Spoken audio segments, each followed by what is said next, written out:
So now we will see form attributes in HTML. So guys, basically there are different form attributes that we can use based on the requirements. So the first form attribute is the action attribute, which defines the action to be performed when the form is submitted. So guys, let us move to the VS Code over here. So we will simply remove the previous lines of code that we had written regarding the form. So guys, basically as you can see inside the form, we have something called as action attribute over here. We should be providing the file at the server side, which will be responsible to handle the input that is provided by the user. So guys, instead of having the server side scripting, we will be handling it using the client side scripting over here. So I'll just remove this entire form for now so that we get the practice once again in order to write the content of the form. So guys, we are simply having the paragraph that is below content is in form. So let me just save this file now and try reloading this page on the browser. So this is the content so far that we have written in the HTML. Now guys, we will have the form over here,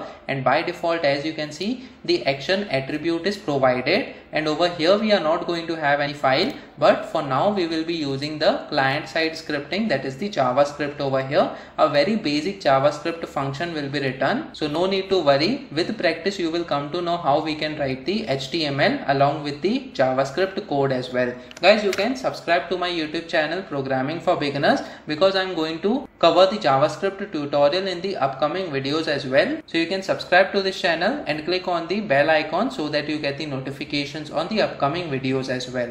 Now guys, what we are going to do is we are simply going to have the input of the type text, so that we have the first name text box over here. So this is the input of the type text, and then the name that we are going to provide is the F name, and then the ID we are going to provide it as the first name over here. So guys, let me just save this file now and try reloading this page on the browser. So as you can see, we have a text field over here, but guys, we should also have the label for this text field so that the user comes to know what is the input that is being expected from the user. So what we can do is, before this input, we can simply provide the label over here, and by default we are having the for attribute in this case, and for this the value should be the ID of the input that we are binding this particular label with. So guys, basically when the user clicks on this label, that is the first name over here, we are going to provide this label. So when the user clicks on this first name label, the input, that is this text field, should get focused automatically. So we are going to bind it by using this ID.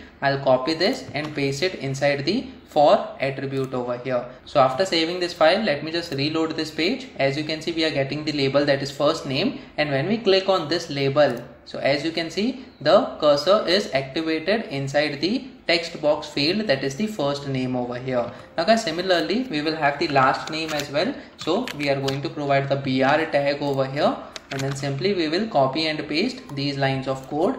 I will say last name in this case, and then we have this last name over here, and we also change the ID to last name in this case, and the name will be L name over here. So guys, basically we also have the second text box in this case. Let me just reload this page. As you can see, we have the first name and the last name now. Now guys, we are also going to have the submit button over here. So let me just have another BR tag over here, and then after this we will have the submit button. So input followed by colon, and then we have something called as submit in this case. So guys, basically the type value will be submit, and the value that we are going to provide in this button is submit over here, so that this text is displayed on the button. So let me just save this file now and try reloading this page once again on the browser. So as you can see, submit is being displayed over here. Now guys, what we will do is, once we click on this submit, we will display the alert by using the JavaScript on this web page. So what we can do is, we can additionally have the on click attribute over here. So guys, this on click attribute will help us in order to call the function that we will define inside the JavaScript. So guys, when we provide the on click attribute, and then we need to provide the name of the function, or we can also have the JavaScript code being written over here. But guys, it is best practice in order to have the JavaScript code separated from your HTML code over here. So what we can do is, we can simply call the test function in this case. So we provide the name of the function, that is test, followed by open and close parenthesis. And then guys, what we have to do is we need to define this test function somewhere. So inside the head section for now, we will be creating the script tag over here. And this script tag will help us in order to write the JavaScript. So inside the script tag, we will first of all have the keyword, that is function, and we need to define this function, that is test. So after this function keyword, we have the test, that is the function name, followed by open and close parenthesis, and then we need to provide the open and close curly braces. So guys, this is how we create a function inside the JavaScript. We will be covering about the JavaScript tutorial as well in the upcoming videos. So over here, what we have to do is, first of all, we need to extract the value that is provided by the user inside this first name text box over here. So we can simply provide document in this case, followed by dot, and then get element by ID. So guys, any HTML element that is having ID over here, we can simply call the document, that is the keyword, followed by dot, and then get element by ID method, and then inside this we can provide the ID of that particular HTML element. So in this case, we are having the first name as the ID. So I'll simply copy this and paste this over here, and then we need to get the value inside this text box. So simply we can have the dot and then value in this case, followed by semicolon. So guys, this will return us the value that is provided by the user inside this input text box over here.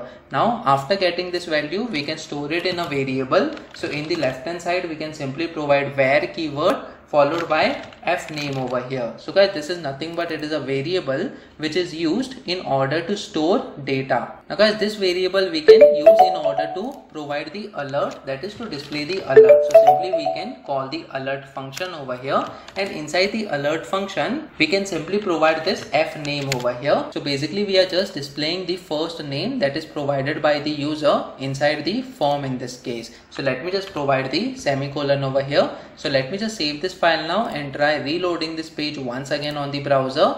And then now we have to provide the first name and the last name. So guys, let me just provide programming as the first name and beginners as last name over here. And then guys, when we click on submit, we should see the alert that will just display the first name, that is programming. So when we click on this submit, as you can see, this page says programming over here, and this is what is being displayed right now. With the help of the JavaScript, we are just providing the alert on the same page by taking the input from the user by using this form tag over here. And in most of the cases, this particular data will be sent to the server, and a specific file that can be mentioned over here inside the action attribute will be responsible to handle that data. So we come over here on the browser and click on OK. As you can see, we are getting this data on the URL as well, because by default it is a get method over here. So guys, what is the get method? We are going to check that as well.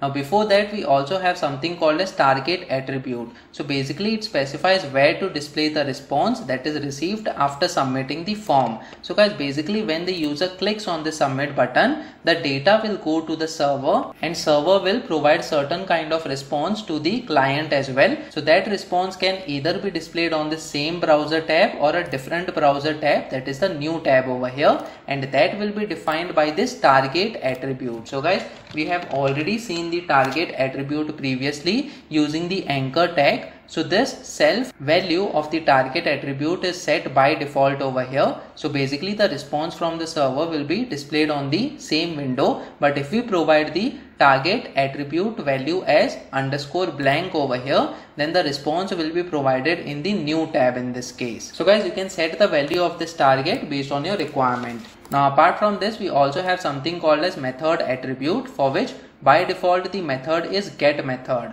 It specifies the HTTP method to be used when submitting the form data. So guys, basically there are two types of method. We have get and post.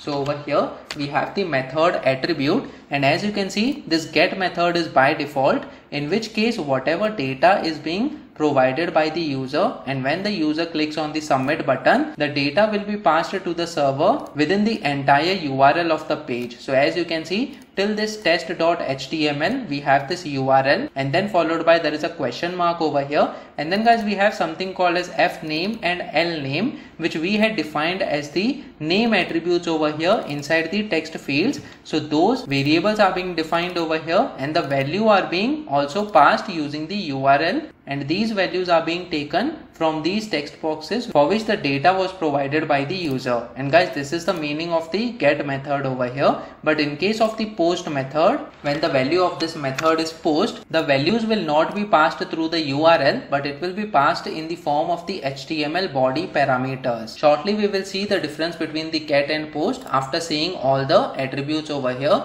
We also have something called as autocomplete attribute, which specifies whether a form should have a autocomplete on or off. And guys, also we have the no validate attribute, which specifies that the form data, that is the input, should not be validated when submitted.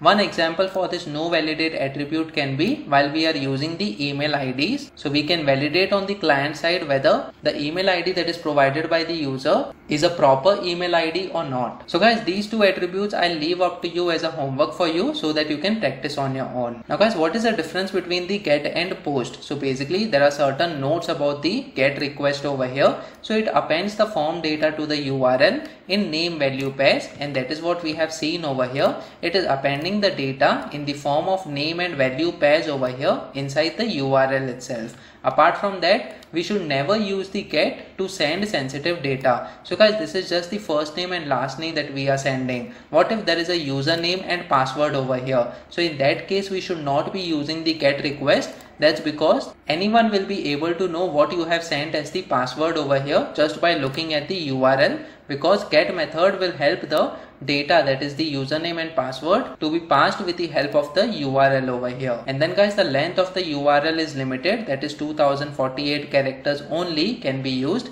It is useful for form submissions where a user wants to bookmark the result, and get is good for non-secure data. As I have told you, it is good for first name and last name kind of data, but not for the sensitive data such as password or any other contact details that you don't want to be disclosed. So basically the non-secure data, it can also be a query strings in Google. So guys, if you notice, when we go to Google over here and type certain strings, so let's say we provide football as the string over here, and when we press enter, as you can see, after this search we have something called as the Q field over here, that is a variable, and the value is football. And then apart from that, we have more name value pairs over here. So this is basically the get request that is being passed over here, and the response we are getting from the server, which is being displayed on the browser. Now guys, apart from this, we also have something called as post request over here.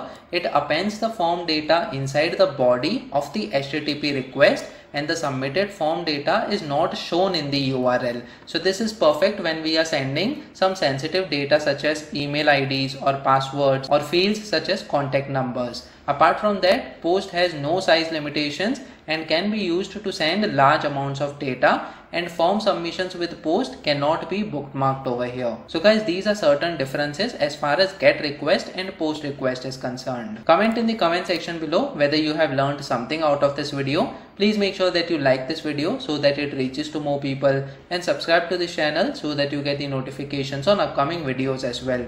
The next video that we are going to talk about is form elements in HTML. So stay tuned.